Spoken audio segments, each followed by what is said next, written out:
Assalamualaikum warahmatullahi wabarakatuh. Selamat datang di channel Inspirasi Sahabat Muslim. Semoga yang sudah mampir ke channel ini saya doakan senantiasa dalam lindungan Allah Subhanahu wa Ta'ala. Seperti biasa, sebelum lanjut, mari dukung channel ini dengan menekan tombol subscribe terlebih dahulu. Dan jangan lupa tekan tombol like-nya. Dan isi komen dengan doa-doa sesuai dengan hajat sahabat semua, agar kita aminkan bersama.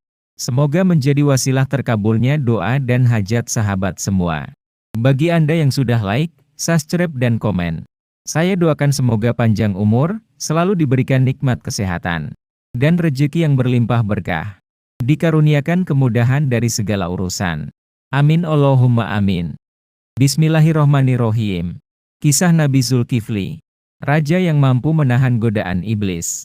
Nabi Zulkifli merupakan seorang anak dari Nabi Ayub yang lahir di negeri Syam. Nabi Zulkifli sebenarnya memiliki nama asli Bashar bin Ayub. Zulkifli sendiri merupakan nama yang beliau dapatkan dari seorang raja di negeri Syam. Sebutan Zul sebenarnya sudah digunakan ketika waktu itu Nabi Yunus ditelan oleh ikan. Ia dijuluki sebagai Zunnun, artinya yang bersama, ikan, nun. Sedangkan untuk Zulkifli, yang punya dua kata, Zul dan Kifli, berarti orang dengan ganjaran ganda. Berasal dari kata kuno bahasa Arab, Kifli, sendiri diartikan sebagai ganda. Karena jiwa kepemimpinan Bashar, akhirnya dia mendapat julukan sebagai Zulkifli, atau sang pemilik ganjaran ganda. Kisah Nabi Zulkifli sedari kecil. Beliau dikenal sebagai sosok yang tidak pernah berbohong dan disenangi oleh banyak orang. Sifatnya tentu menurun dari ayahnya, Nabi Ayub, yang juga memiliki sifat penyabar. Ketika dewasa, Nabi Zulkifli mengabdikan dirinya sebagai seorang raja yang bijaksana dan mampu menahan emosi dengan baik. Nabi Zulkifli juga menjadi raja yang mampu memberikan kesejahteraan pada seluruh rakyatnya. Sungguh hebatnya beliau mampu menghadapi segala cobaan dari peperangan dan mendamaikan rakyatnya.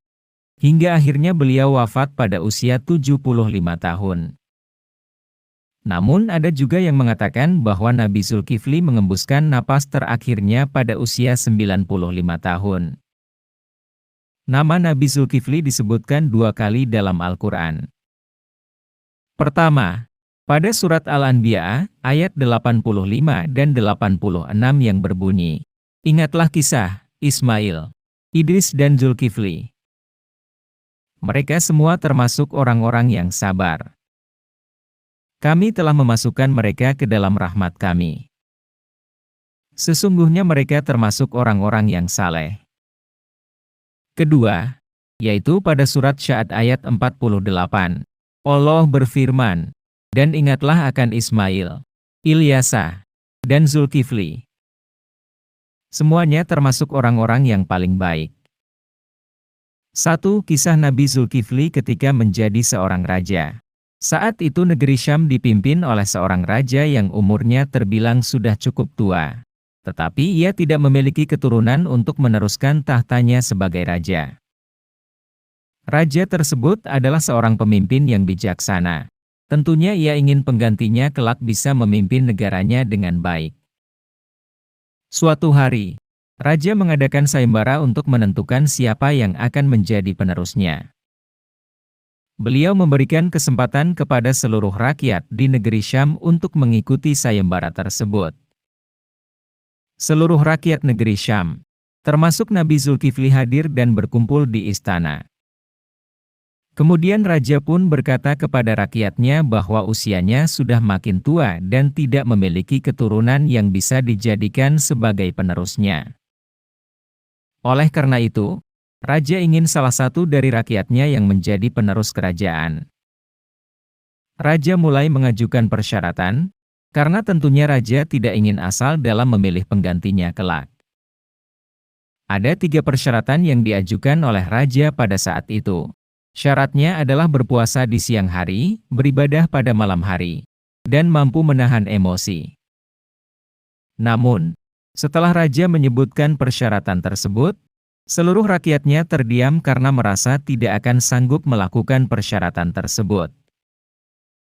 Ketika seluruh rakyat terdiam, Nabi Zulkifli menjadi satu-satunya yang berdiri dan menyanggupi persyaratan dari raja untuk berpuasa di siang hari, beribadah di malam hari, serta menahan emosi.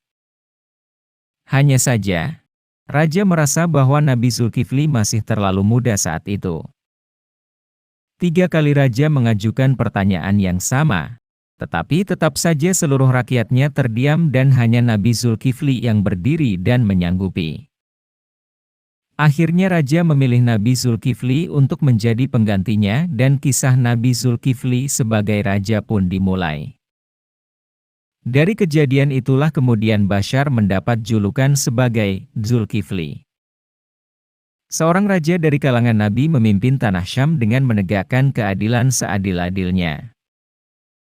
Inilah yang dimaksud Zulkifli, orang dengan ganjaran ganda. Walaupun usianya saat itu masih terbilang muda, Nabi Zulkifli menjadi seorang raja setelah mampu menjalankan syarat-syarat yang diajukan. Raja yang melihat kesungguhan dan kesanggupan Nabi Zulkifli, akhirnya menyematkan nama Zulkifli pada Bashar bin Ayub.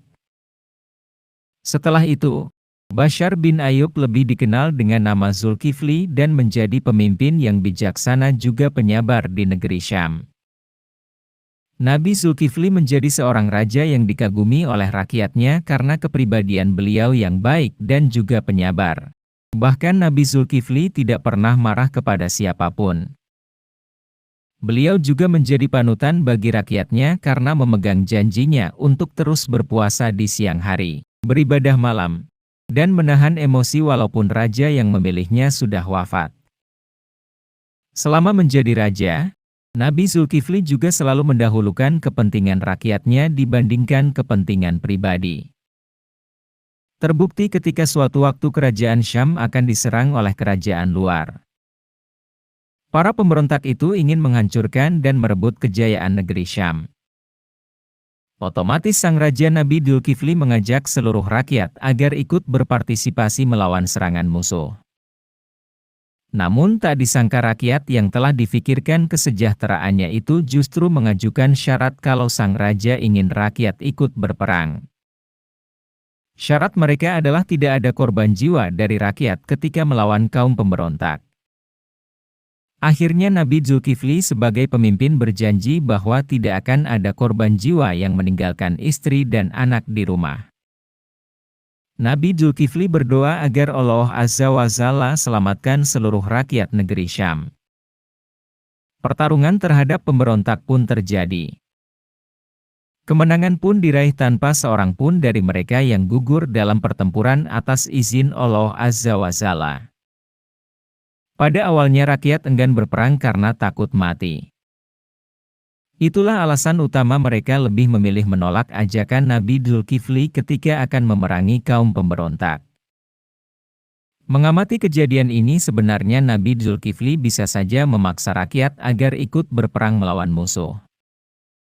Terlebih jasa sang raja dalam meningkatkan kesejahteraan rakyat sudah terbukti.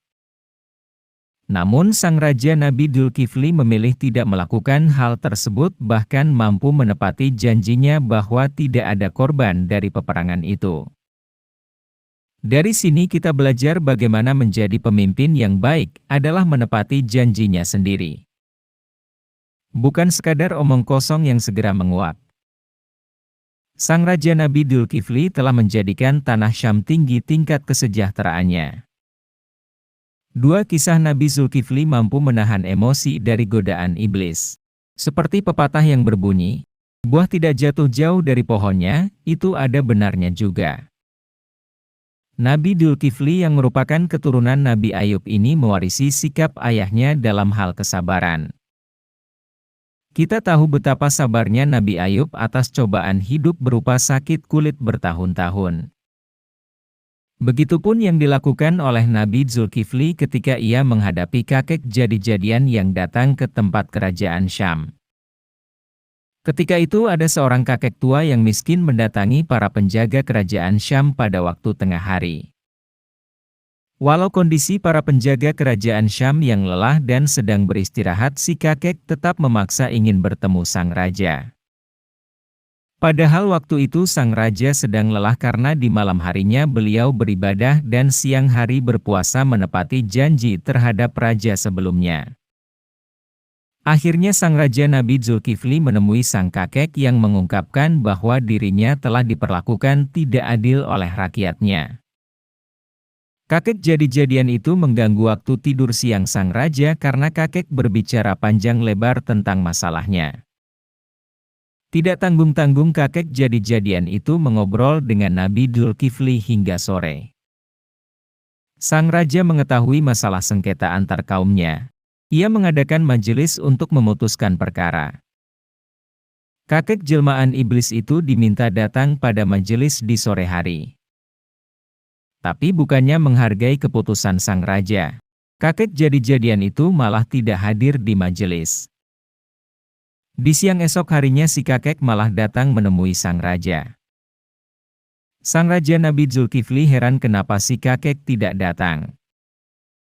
Si kakek menceritakan kalau pihak yang bersengketa dengannya sudah berjanji akan memberikan hak kepada si kakek. Alasan itulah kenapa kakek tidak jadi datang ke majelis. Padahal jika mau menghargai Nabi Zulkifli, kakek seharusnya memberi kabar tidak datang karena suatu hal.